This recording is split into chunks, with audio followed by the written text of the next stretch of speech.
Olá, muito bem, sejam muito bem-vindos, à nossa disciplina Exame Diagnósticos. Vocês já me conhecem, eu sou a professora Eliana. A gente vai dialogar agora sobre a unidade 2, que é denominada Exame de Urina, Fezes e Gasometria.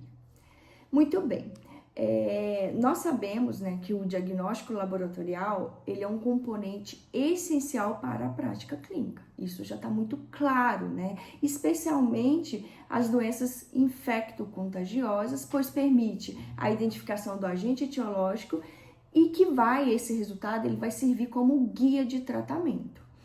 As metodologias diagnósticas, elas se dividem em sorológicas, moleculares, culturas microbiológicas, exames anatomopatológicos. Cada um tem a sua indicação específica e vai ter a sua aplicação de acordo com o resultado, de acordo com a patologia ali do paciente. Nós temos uma técnica que é bastante utilizada, pessoal, que é o ELISA. O ELISA é uma técnica sorológica sensível que detecta anticorpos ou antígenos. Ela é amplamente utilizada em infecções virais e bacterianas. O que acontece, pessoal? Nós sabemos que nós temos vários agentes etiológicos, agentes patológicos, de N doenças, e quando o nosso organismo, entra em contato com esse agente, o nosso sistema imune ele vai atuar no sentido de destruir esses micro-organismos. E aí ele vai produzir o quê? Anticorpos. E é exatamente aqui, quando a gente fala de um exame sorológico, a gente vai detectar o quê? Anticorpo.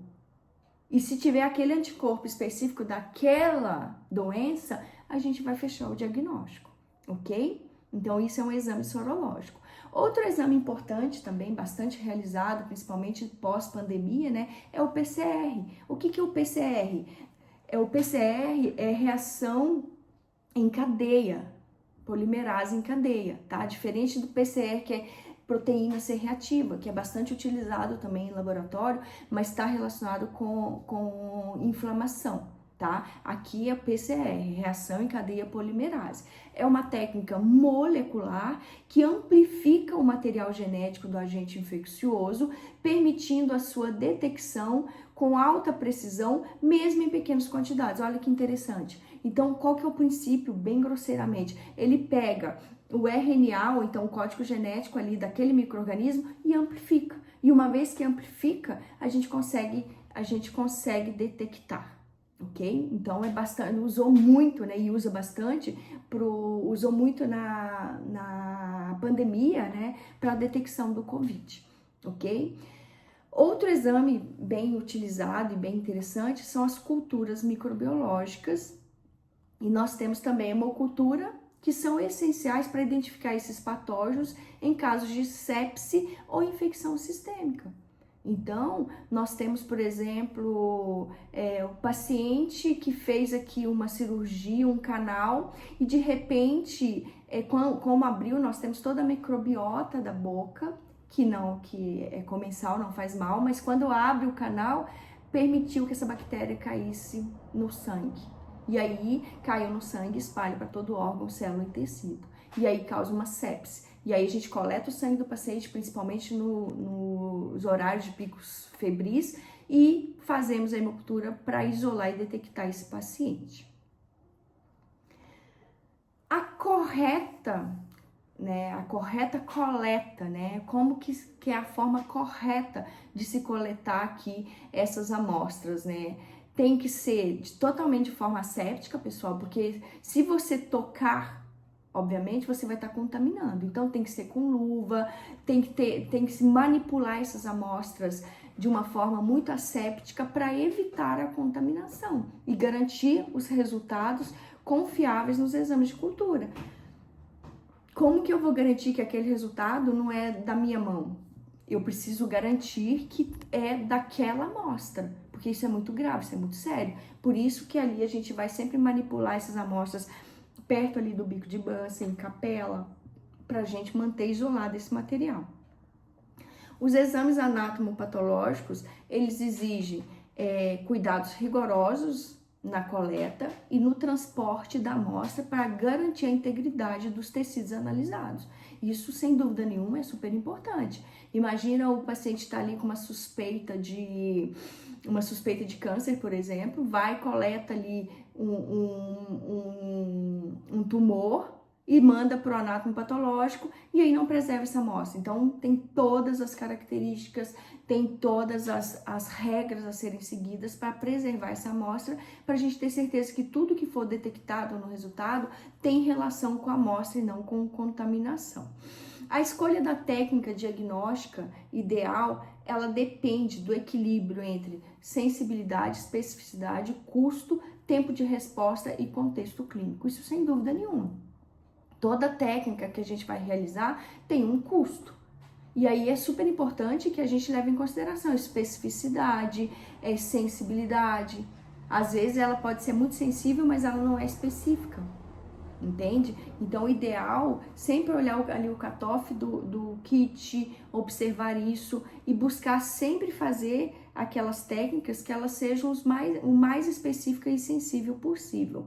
A interpretação desses exames deve sempre ser contextualizada clinicamente, integrando sinais, sintomas, o histórico do paciente, isso sempre. Por isso que dentro do laboratório de análises clínicas, eu que tenho mais de 20 anos aí dentro de laboratório, né, fiquei bastante tempo, dou estágio de análises clínicas para os estudantes de farmácia e biomedicina.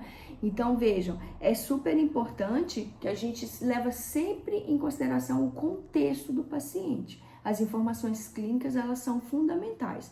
E sem dúvida nenhuma, para manipular essas amostras, você precisa manter as condições de biossegurança, protegendo tanto o profissional quanto a validade dos exames realizados. Então, é extremamente importante que são fluidos biológicos, são amostras de paciente. E eu sempre falo com os meus alunos que a gente parte do princípio que toda amostra é positiva. E você tem sempre que se proteger, usando luvas, jaleco, máscara, touca, tudo aquilo que for pertinente ao tipo de análise que você vai fazer. Então, pessoal, veja bem, para a gente compreender os exames laboratoriais, é fundamental que tenha um diagnóstico eficaz e um cuidado seguro e humanizado ao paciente.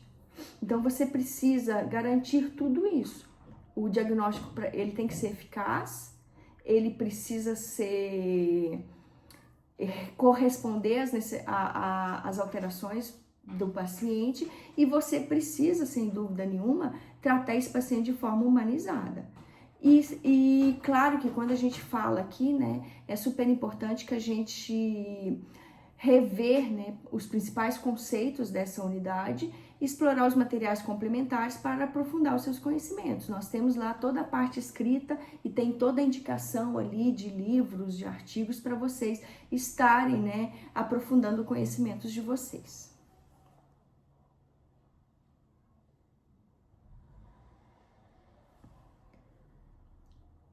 Muito bem, vamos agora iniciar o contextualizando.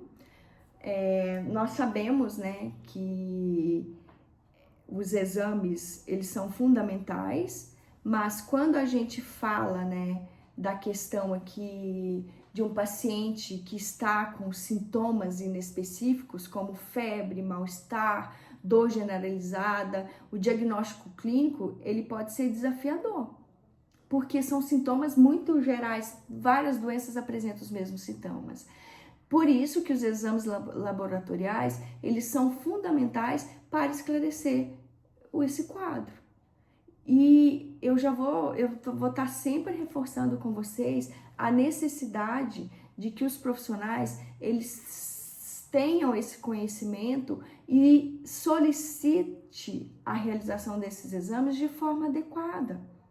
Principalmente esses exames os quais a gente está discutindo aqui nessa unidade, que é a hemocultura, PCR, os testes sorológicos, porque esses exames eles vão permitir uma investigação etiológica mais rápida e eficiente, mas para solicitar você precisa saber qual exame, então tem que estar familiarizado com os exames a indicação para fazer a solicitação correta. E quando a gente fala, né, uma vez que solicitou, esses exames eles precisam ser coletados. Se foi coletado, precisa ser transportado, precisa ser armazenado. E tudo isso tem que ser de forma muito correta. Para quê? Para a gente garantir a fidedignidade dos resultados. Porque esses resultados vão influenciar na conduta terapêutica, vão influenciar no desdobramento futuro desse paciente. Em caso de suspeita de sepse, por exemplo, a hemocultura ela é o exame de escolha para identificar o micro-organismo e iniciar o tratamento do antibiótico adequado. Porque se não der o antibiótico adequado para aquele micro-organismo que está na corrente sanguínea, esse paciente vai a óbito. Ok? Exames sorológicos como ELISA, eles são essenciais para o rastreamento de infecções virais, sendo amplamente utilizados nos protocolos de saúde pública, como influenza,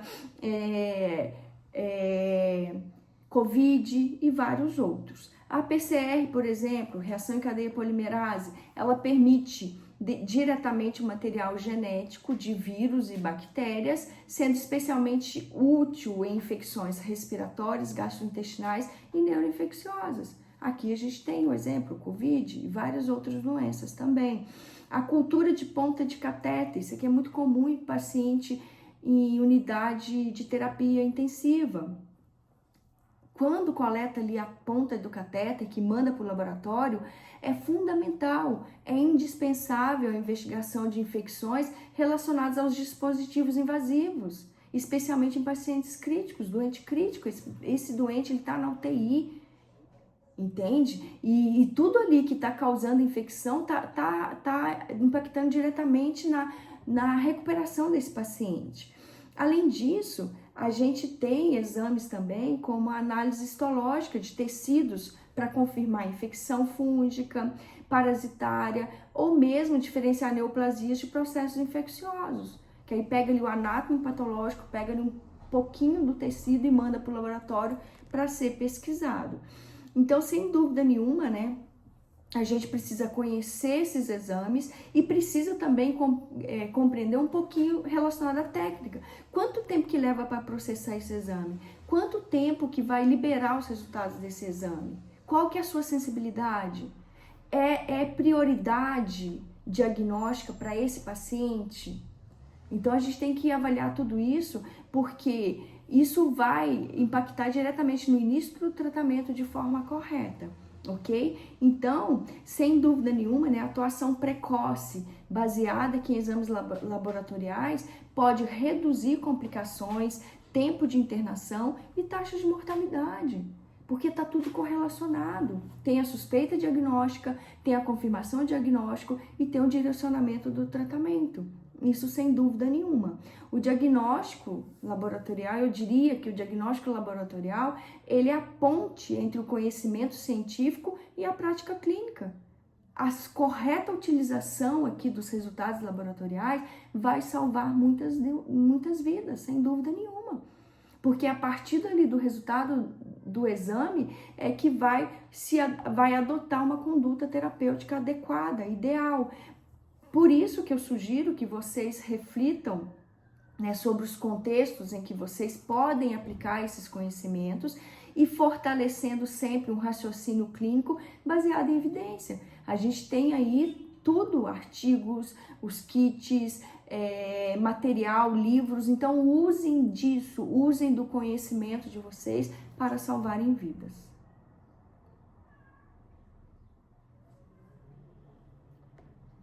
Vamos então para a terceira parte da nossa aula, que é aplicando. Então, nós vamos retomar, né, ao nosso caso de estudo, que vocês já tiveram contato aqui na unidade, e vamos responder as questões propostas. Pergunta número 1. Qual o exame indicado para confirmar suspeita de sepse em um paciente com febre persistente e calafrios? Então, sem dúvida nenhuma, pessoal, se esse paciente está suspeitando de sepse, nós já conversamos que sepse corresponde a uma infecção generalizada. O que é isso? No sangue? Então, generalizada significa que tem algum tipo de micro-organismo no sangue que está sendo transportado para todo o órgão, célula e tecido.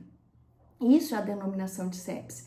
Então, a gente precisa fazer um exame que a gente vai diagnosticar no sangue esse micro-organismo. E o exame de escolha, sem dúvida nenhuma, é a hemocultura.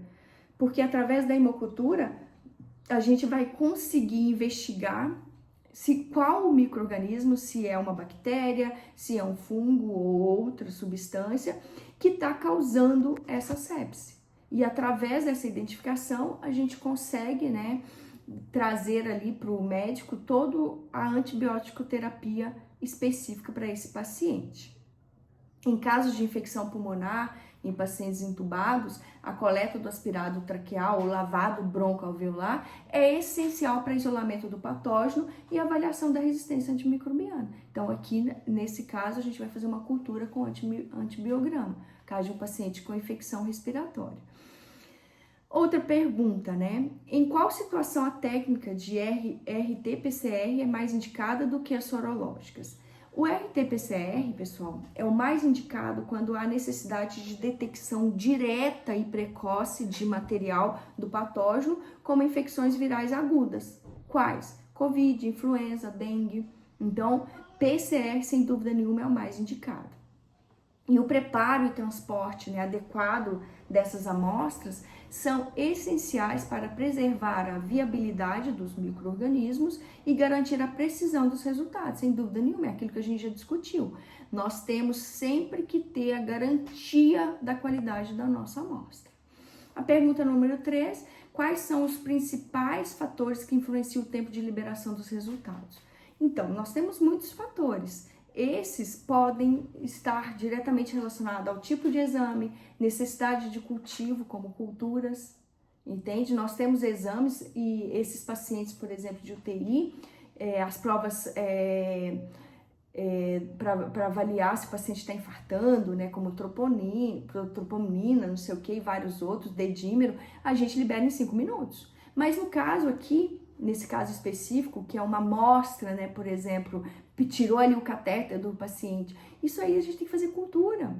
E o que é cultura? A gente vai colocar no meio de cultura para intensificar o crescimento dessa bactéria se ela estiver presente. Isso leva 24 a 48 horas, porque a gente tem que fazer um antibiograma, a gente tem que identificar a bactéria, a gente tem que isolar, a gente tem que fazer um antibiograma, tudo isso. Então, depende toda da complexidade da técnica e a demanda do laboratório, ok? Então, depende muito, como biópsias e citologias, né, são fundamentais na investigação de infecções crônicas e diagnósticos diferenciais entre doenças infecciosas e neoplásicas. São técnicas mais demoradas, então leva ali 1 semana, ok? Às vezes mais, se for fazer imunofluorescência. Então depende, tá? A pergunta número 4. Qual a importância da cultura de ponta de catéter em ambiente hospitalar? Sem dúvida nenhuma, é fundamental, porque permite identificar infecções associadas a dispositivos invasivos, como o catéter. O que é invasivo? Ele é estranho, né? Ajudando na decisão de retirar o catéter e orientar os antibióticos adequados para o tratamento desse paciente. Então, vocês percebem que a interpretação integrada entre os dados clínicos, laboratoriais, melhora a acurácia diagnóstica e reduz os erros terapêuticos. Então, sem dúvida nenhuma, pessoal, a gente precisa que esses resultados eles sejam os mais fidedignos possíveis para que a gente consiga, né, impactar de forma positiva no nosso paciente. Pergunta número 5. Como a análise sequencial dos exames pode contribuir para o acompanhamento terapêutico? Muito bem, permite então avaliar a resposta ao tratamento, detectar falhas terapêuticas precoces e ajustar a conduta médica de forma mais assertiva. Então, se você tem aqui um resultado, esse resultado ele precisa ser fidedigno às condições do paciente, aí você consegue direcionar a sua conduta. A aplicação dos exames laboratoriais na prática clínica requer conhecimento técnico, análise crítica e integração com a equipe de saúde. Então, cada profissional ali ele vai contribuir com o seu conhecimento, né, com a sua expertise, em prol, né, do bem do nosso paciente. Então, pessoal, nós podemos, né, concluir que o domínio dos exames laboratoriais vai tornar você, profissional de saúde, um profissional mais preparado para enfrentar os desafios da prática clínica.